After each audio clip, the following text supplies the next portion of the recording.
Les gars, non, Yoromai, si vous voulez savoir comment la Côte d'Ivoire se porte actuellement là, il faut écouter cette vidéo là. Alassane Ouattara a cassé les caisses de l'État. Il n'y a plus rien. La Côte d'Ivoire est endettée sur endettée. La Côte d'Ivoire est aujourd'hui un pays pauvre très endetté parce qu'on a près de 35 000 milliards. 35 000 milliards que Ouattara a mis sur la tête de tous les Ivoiriens, même les fœtus. Les enfants et petits-enfants vont payer ça. Malgré le déni de ces ministres, écoutez ici, oui, la démonstration et l'explication simple du ministre Kone Katina qui démontre pièce par pièce, mot pour mot, les sorties des laquais de M. Ouattara. On écoute ensemble comment Ouattara a ruiné la Côte d'Ivoire en seulement 14 ans de pouvoir. On écoute ensemble. Le gouvernement a perdu toutes ses solutions. Bon, est-ce qu'il en a déjà eu? On ne sait pas, mais enfin, il n'a plus de solution. Il n'a plus de solution. Et donc, comme il a créé, on va revenir là-dessus, il est addictif à la dette. Ne pouvant plus rembourser la dette, il se force à récupérer dans la poche déjà trouvée des Ivoiriens ce qu'il faut pour rembourser sa dette. Et donc, vous convenez, chacun de nous a reçu sa facture d'électricité. Et je crois que c'est Alpha Blondy qui a dit quelque part qu'ils sont même facturés l'énergie solaire. Les rayons de soleil sont en train de facturer. Parce que les facturations, ça ne correspond à plus rien du tout. Les factures sont passées du simple au double. Du simple au double.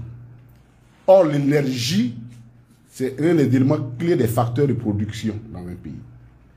Quand vous touchez à l'énergie, automatiquement, c'est comme les effets d'onde, ça se propage et tous les secteurs sont touchés. Et comme si ça ne suffisait pas, ils sont même plus capables de fournir de l'électricité aux Ivoiriens, puisque nous sommes rentrés maintenant dans une période de délestage. Nous sommes dans une période de délestage, au point où la Confédération générale des grandes entreprises, les entreprises de Côte d'Ivoire, a alerté le gouvernement pour dire qu'on ne pourra pas tenir. On est obligé, parce que ça a un impact direct sur notre travail, notre production, on est obligé de diminuer, ça aura un impact sur le coût de la vie. Donc, non seulement ils ne peuvent pas fournir l'électricité, mais le peu qu'ils fournissent, c'est à un coût exorbitant. Ils n'ont même pas le courage de nous donner, je ne sais pas si vous voyez les factures, ils mettent en bas, nouveau tarif conformément à l'arrêté tant. C'est tout. On ne sait pas où est l'arrêté. On ne sait rien de tout ça. Et c'est dans ça que nous vivons dans ce pays-là.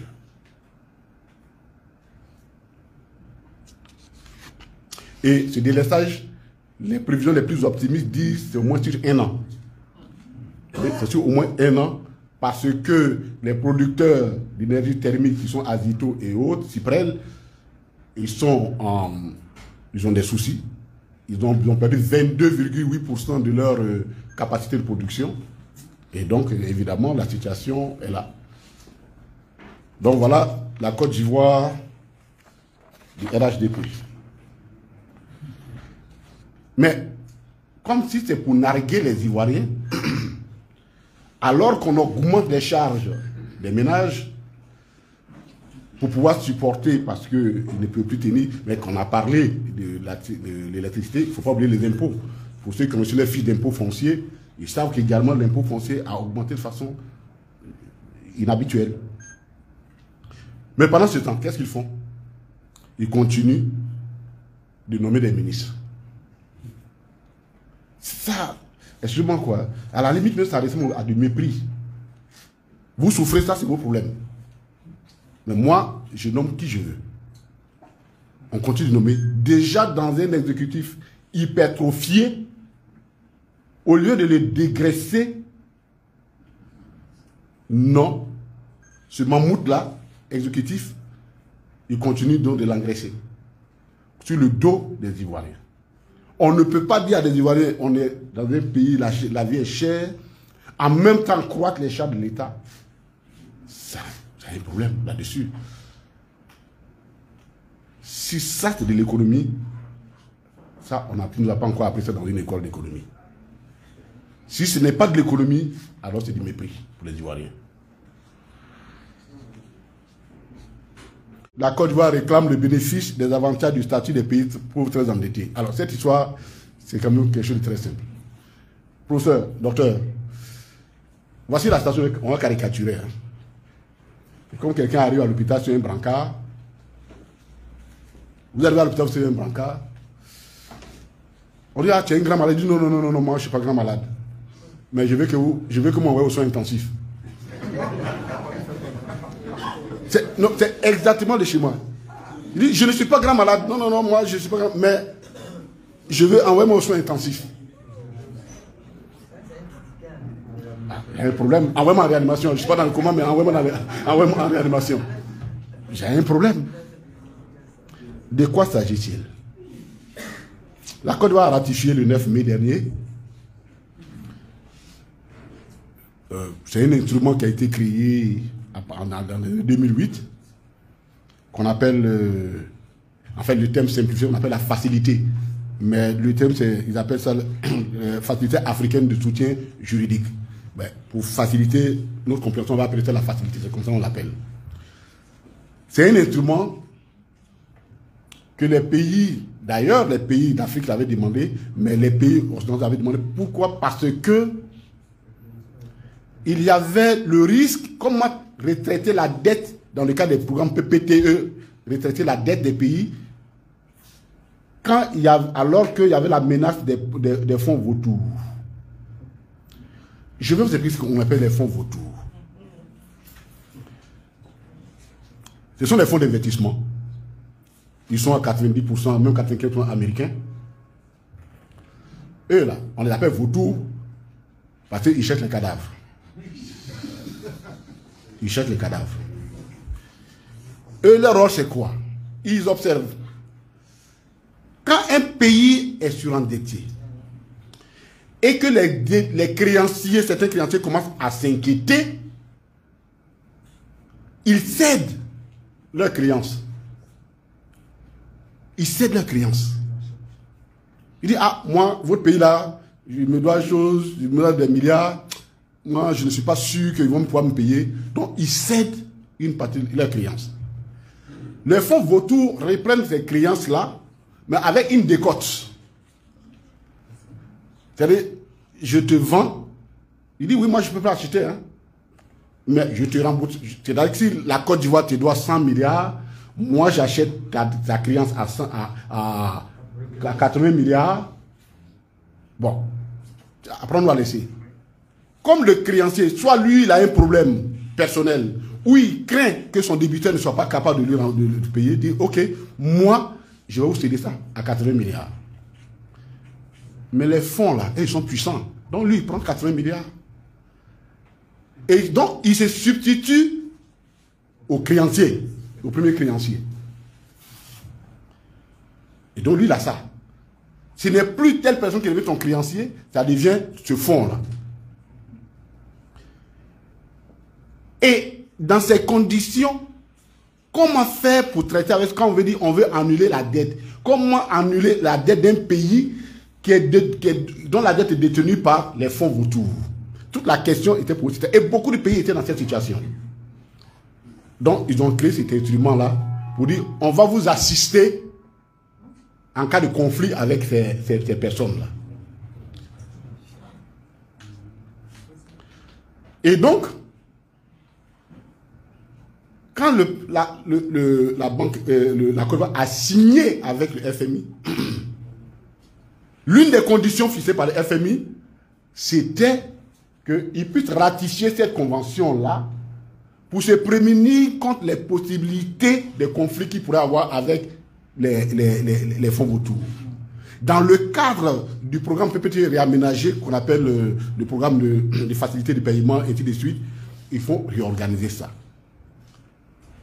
Donc, c'est ce que la Côte d'Ivoire a ratifié. C'est pourquoi j'ai parlé de l'image de celui qui arrive à l'hôpital et qui dit qu'il n'est pas malade, n'est pas grand malade, mais n'est pas dans le coin, et il veut qu'on l'envoie, qu'on lui applique des soins intensifs. Dans la réalité, pourquoi les gens ont demandé à la Côte d'Ivoire? Parce que la Côte d'Ivoire a atteint le niveau qui est tel que les bailleurs de fonds commencent à soupçonner la possibilité que certains créanciers cherchent à céder leurs créances à des fonds vautours. Puisqu'ils se rendent compte que la Côte d'Ivoire est obligée d'emprunter pour rembourser sa dette. Quand tu arrives à ce niveau, les créanciers se disent mais les jours qu'il n'a pas sur le marché, il fait comment? C'est pourquoi, alors qu'on a signé ce projet depuis 14 ans, c'est maintenant que la Côte d'Ivoire ratifie. Non, monsieur le ministre de l'économie et des finances, la Côte d'Ivoire est un pays pauvre, endetté, très endetté. Il faut avoir le courage de le dire. Il faut avoir le courage de le dire. Et pourquoi ces fonds vautours sont dangereux? Parce que le cas s'est passé avec l'Argentine. En 2014, l'Argentine était en cessation de paiement. Donc, elle voulait retraiter sa dette. Elle a convenu ce qu'on appelle les clauses d'action commune. C'est une technique. Les clauses d'action commune, c'est-à-dire c'est comme une société privée, mais dans l'État, on appelle les clauses d'action commune. L'État va voir tous ses créanciers pour dire, écoutez, je ne suis pas capable de vous rembourser toute la totalité de vos dettes. Je veux négocier avec vous pour que vous acceptez de prendre un peu. C'est comme j'étais en liquidation judiciaire. Donc, au lieu que vous perdez tout, je vais vous donner un peu pour que tout le monde était d'accord. 93% des créanciers de l'Argentine étaient d'accord. 7% étaient détenus par les fonds vautours américains. Ils ont saisi le tribunal, ils ont saisi un juge fédéral américain. Et le juge fédéral américain a dit qu'il autorise ces fonds vautours-là à saisir tous les biens que l'Argentine avait sur le territoire américain. C'est une décision qui a été prise en 2014. Du coup, la clause d'action commune qu'ils avaient négociée avec les deux autres créanciers, elle ne pouvait plus marcher. Elle ne pouvait plus marcher. Et c'est ça qui nous guette ici. C'est ça qui nous guette ici, dans l'état actuel des choses. Il y a beaucoup de créanciers qui commencent à s'interroger sur la capacité de la Côte d'Ivoire à rembourser. Et beaucoup pensent qu'ils seront capables de céder leurs créances à des fonds d'investissement actifs, agressifs, connus sous le nom de fonds vautours. Et c'est eux qui ont dit, si tu es malin, va te prémunir pour que si en cas, on puisse t'aider à régler ce problème. Alors le ministre de l'économie et des finances dit que non, vous racontez des choses, n'importe quoi. Nous, on n'est pas pays endetté, très endetté, on n'est pas pays très pauvre, très endetté, ainsi de suite. La preuve, nous sommes dans les revenus intermédiaires. Mais la Côte d'Ivoire a toujours été dans les revenus intermédiaires. C'est pas nouveau. La Côte d'Ivoire, là, on nous appelait en 1985, on nous appelait comme un pays en voie de développement, non? Les gens, on change les noms et puis vous pensez que vous avez changé quelque chose. Mais c'est le même statut. C'est le même statut. Et dans le tableau qu'on a fait, contrairement à ce que le ministre dit, que non, c'est un rappel historique. Non, ce n'est pas un rappel historique. Le tableau a fait dire ceci. Voici les pays qui sont pauvres, qui sont endettés dans l'état actuel de la communauté. C'est que la communauté financière internationale considère comme des pays qui sont susceptibles, qui sont pauvres et très endettés.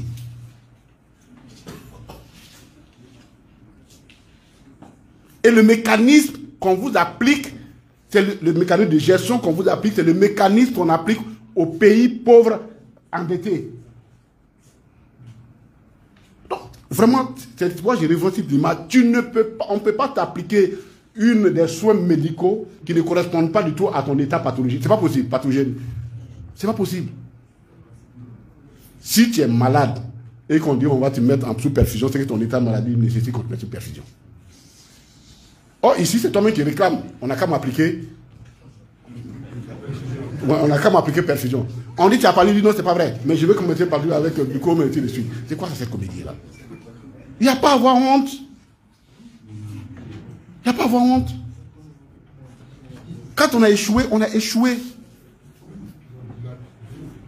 Tous les acquis du PPTE, ils les ont dilapidés. Tout est parti. Tout a été dilapidé. Et encore, combien ils sont entrés dans les ponts? Tout est parti. Aujourd'hui, les gens s'inquiètent. C'est pourquoi on leur dit, rentrez, protégez-vous, on ne sait jamais. Et vous dites, non, non, non, moi, non, non, non, je suis bien portant, c'est pas mon problème, dans la réalité, non. Parce que, aujourd'hui, le G8, depuis 3 ans, commence à s'interroger. Comment on fait s'il y a une crise de la dette et qu'elle est déjà presque là? On fait comment? Puisque avant, la dette publique, elle était à peu près, la dette privée était de 8% jusqu'à 10%. Aujourd'hui, la dette privée fait plus de 60% de la dette des pays africains. Donc, comment on fait pour les retraités? Or, ceux qui gravitent, et ça c'est un élément, les fonds vautours, ce n'est pas un pays qui va aller donner céder sa créance à un fonds vautour. Ce sont justement les fonds privés qu'on cède. Et c'est parce que le volume des fonds privés, de la dette privée commence à prendre l'ampleur en Côte d'Ivoire, que la situation de la Côte d'Ivoire inquiète. Ce que je dis là, c'est un historien qui a écrit.